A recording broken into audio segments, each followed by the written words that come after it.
Friends, நான் உங்கள் தச்சு டெக்லேருந்து பேசுகிறேன்.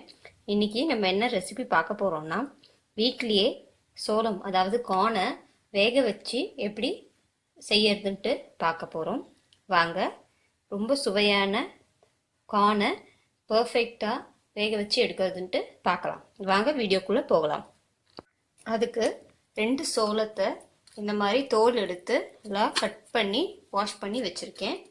கூடவே குக்கரில் தேவையான அளவுக்கு தண்ணி, உப்பு, இது 3 தான் இது வேக வைக்கிறதுக்கு தேவையான பொருட்கள்.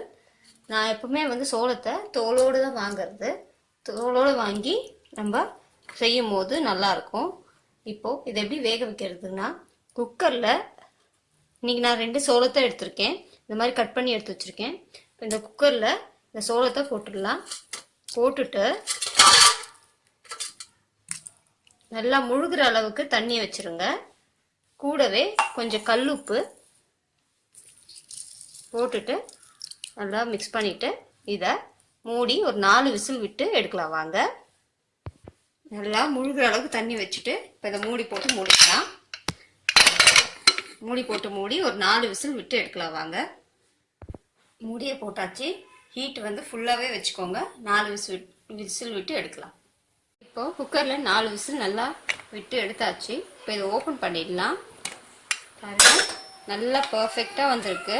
நம்மளோட கார்னு நல்லா வெந்து சாஃப்டாக வந்திருக்கு.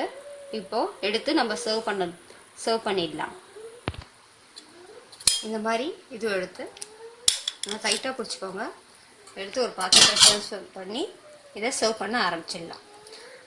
இன்றைக்கி நம்ம ஈஸியான வழியில் கார்ன் எப்படி வீட்டிலே வேக வச்சு சர்வ் பண்ணலான்ட்டு இன்றைக்கி பார்த்தோம்.